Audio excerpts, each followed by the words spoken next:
de mirar documentales, así que vamos a charlar un poquito del documental Dinamogramas, el arte de la memoria, y para eso estamos en comunicación con Andrea Schellenberg, directora del documental. ¿Cómo te va, Andrea? Hola, Darío, buen día. Gracias por esta entrevista. No, gracias a vos por atendernos. Bueno, ¿de qué trata Dinamogramas, el arte de la memoria? Mira, Dinamogramas es el seguimiento que hice durante la pandemia de un artista plástico que se llama César Fioravanti. Ajá. César es de una familia de artistas, es un artista plástico que cuando lo conocí tenía 87 años y fue en el medio de la pandemia y en el medio de la cuarentena. Está buenísima la historia. Contala, porque ¿de qué manera lo conoces y de qué manera te interesa su obra también como para generar este documental? ¿Cómo fue esa historia? Claro. En pandemia, aparte un momento muy intenso también de nuestra historia. Muy intenso. El hijo estaba muy preocupado, un hombre de 60 años, porque estábamos, los que tenemos padres mayores, sí, estábamos muy preocupados por nuestros padres. Por supuesto. Y me llamó para hacer unas imágenes de él. Así te conectas, ¿vos no lo conocías?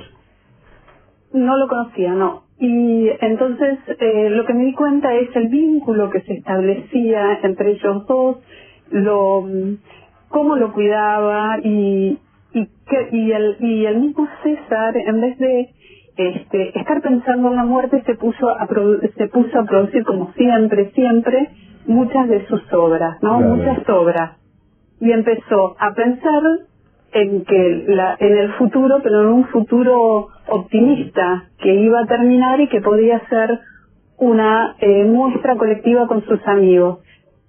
También artistas reconocidos como Leo Vinci y demás. Entonces iba, mientras producía y hacía en el registro de mi película, ¿no? Iba invitando a sus amigos a una futura muestra colectiva. Ajá. Bueno, y ese es el registro que voy haciendo. La obra de él me atravesó mucho porque es un artista que hace arte abstracto y figurativo. Cuando yo veo todo lo abstracto, que salieron en las muestras internacionales, que lo llaman de todas las galerías y demás, me doy cuenta que había una parte de su taller que estaba el arte figurativo, y ahí está la historia argentina. Entonces Sí. lo que me impresionó, estamos viendo justamente es esas obras también. Era como muy crítico de lo social también él, no se guardaba nada. Es que era crítico de lo social, o percibía lo social, pero no en un sistema orgánico, ¿entendés? Alguien que va y milita por la memoria, sino como una cosa instintiva, como dar cuenta del tiempo que él pasó en estos 2 medios siglos de su propia historia. Totalmente, habla de la deuda externa e interna. Es una composición dominada por una serie de flechas quebradas que suben agresivamente, representan variables económicas que golpean a la sociedad, inflación, desocupación, pobreza y crisis. ¿Te suenan? Bueno, estos son uno de los cuadros de este artista representado en Dinamogramas, Claudio Fioravanti. Y te quería preguntar, porque hablaba de lo figurativo y de todo esto, y él, por lo menos el afiche que yo estoy viendo de Dinamogramas, que está justamente en Instagram, presentando el documental tuyo, está él haciendo como un busto de una mujer. Es su esposa. Ay, mirá vos, qué loco. Yo estaba pensando quién sería. Porque no quiero spoilear la película, pero ellos cuando eran jóvenes con Lepar tenían un taller juntos, donde trabajaban juntos. Entonces cuando Lepar le propone irse a París o irse del país, él se queda por ella, por Elsa. Entonces el documental también cuenta esa historia de amor. Claro. ¿No? Y ella es como una princesa del Señor de los Anillos, te digo. De verdad, te digo, cuando miré el busto, dije, ¿en qué inspiró? Por eso te pregunté. no me imaginé que era la esposa, y dije, qué amor, cómo lo está representando, porque es como una figura, la verdad, si la ves, te dispara para ese lado también. Exacto, sí. Sí, bueno, es una mirada de la esencia de lo que fue César, ¿no? Quiero decirte que César falleció el año pasado, pudo ver una parte de la película y por suerte quedó su obra. Ah, ¿en serio? ¿Vio algo de la película? ¿La llegó a ver? Sí, vio 35 minutos que yo tenía montado, entonces me apuré para que lo pudiera ver, pero bueno, lo seguí con cámara en un registro documental hasta el final de sus días. Él finalmente con la pandemia no le pasó nada, no tuvo ningún episodio. No, la pandemia no. Afortunadamente no, fue después, claro, después, después ¿qué pasó? El año pasado. Ajá. Y bueno... con 87 años, el paciente con 87 años. Con 92. Ah, 92, mira 92 años. Ahora te pregunto, Andrea, hola, Damiana. Hola, ¿cómo estás? Buen día. ¿Es pariente de José Fioravanti? Porque... Es el sobrino. Es el sobrino de Pepe Fioravanti. Le dice mi tío Pepe. Claro. Antes había un dicho que se decía, no sé si recordás vos, Andrea, por ahí no lo escuchaste, pero mucho del tango decía adelante Fioravanti. Era como una imagen claro, se decía mucho en la jerga porteña más que nada. Los tangueros decían adelante Fioravanti. ¿Pero era por este Fioravanti? No, seguramente era por José, porque fue por el tío. Claro, porque fue un escultor muchísimo antes de la época del presidente Marcelo T. de Alvear, o sea, estamos hablando de hace mucho tiempo, nació en el 1800. Claro, todas sus obras están en el cementerio de la Recoleta. Claro, los... Sí. La sobrina, digo, no puede ser que haya tantos Fioravanti dispersos que no sean parientes, porque son todos talentosos estos muchachos. Sí, bueno, César cargaba con ese peso y la verdad es que con los dinamogramas o con esos diagramas dinámicos, ese movimiento interno en cada una de sus obras, logró algo muy distinto y genuino, ¿no? Y escúchame,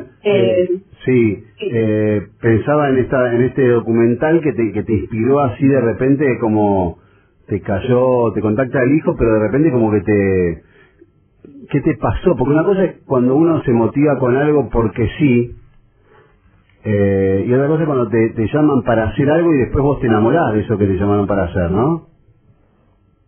Claro, bueno, me conmovió mucho ese vínculo.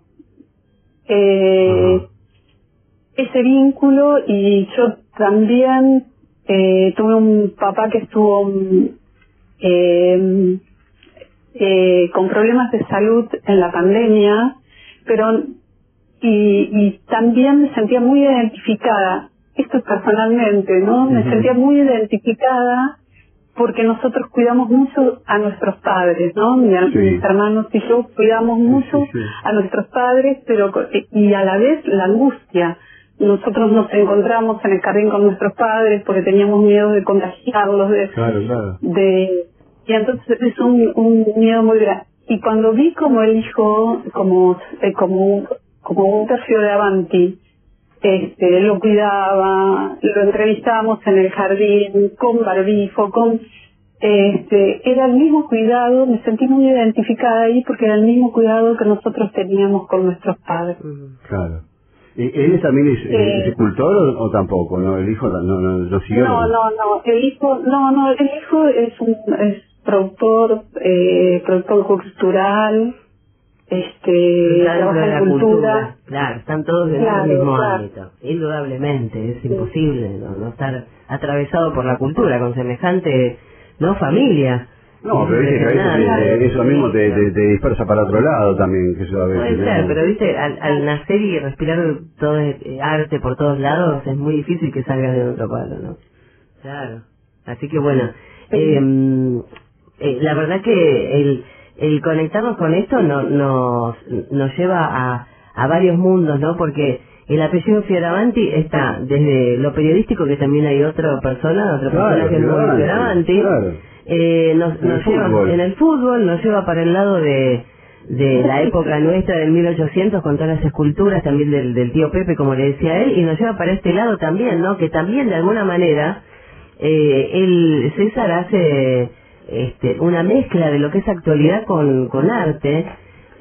A ver, poniendo en boga que Malvinas, el COVID, la deuda externa, todos temas el arte no está separado de la actualidad, o sea que porque muchas veces siempre se lo criticó al arte como que es para una élite y que la gente común no, como que viven en otra era paralela, ¿no? Y sin embargo acá hay algo de actualidad mezclado con arte, o sea que como diciendo, acá estoy, yo hago arte, pero también me preocupo de la deuda externa y de todo lo que pasa en el país, ¿no? Sí. Él dice algo así, que en el tráiler yo tengo el espíritu geométrico, pero la filosofía figurativa. Y para mí es muy importante el testimonio. Dar testimonio de lo que uno transita por este tiempo social, ¿no? Por esta historia. Y él me parece que la historia no le pasó por el costado, que dio testimonio de eso. Claro, totalmente. Desde su lugar y desde su lugar artístico, ¿no? Entonces, ahí la pregunta es cuál es el sentido del arte, ¿no? ¿Cuál es el sentido de la vida? Si podemos hacer algo demasiado abstracto, pero también figurativo, que con técnicas de abstracción, que es lo que hizo Fioravanti. Bueno, todo esto lo vamos a poder disfrutar en este documental Dinamogramas, que se presenta en el Centro Cultural Recoleta desde el jueves 9 de abril, todos los jueves del mes a las 18 horas.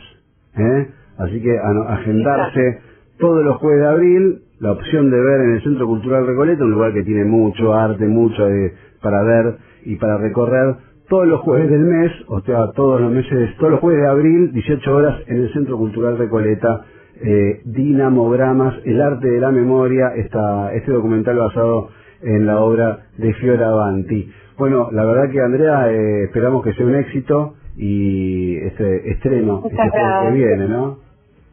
Muchas gracias, y tienen que estar un ratito antes de las 18 para registrarse. Totalmente, aparte, ¿no? Sí, lleguen un poquito antes, no sé en qué sala lo presentás, pero siempre está bueno... Es en la sala de cine. Claro. En la sala de cine, bueno, entonces, por las dudas, lleguen un poquito antes, porque aparte puede ser que te queden sin entrada, ¿no? Porque el Centro Cultural Recoleta convoca, y siempre estas cosas, viste, uno por ahí llega sobre la hora, y te dicen, y ya no hay más entradas, y fuiste al cohete. Así que lleguen un poquito más temprano, háganse de la entrada, después se quedan dando una vueltita por ahí, por el Centro Cultural Recoleta, que siempre tiene algo lindo para ver, o por Plaza Francia también. Así que disfruten mucho de todo lo que tiene que ver con el arte, y sobre todo con Dinamogramas, el arte de la memoria, este documental de Andrea Schlemberg, que está basado en la obra de Fioravanti. Bueno, muchas gracias, Andrea. Darío y Damiana, muchas gracias a ustedes. Muchas gracias, un gusto hablar con vos y conocerte. Sí, un beso grande.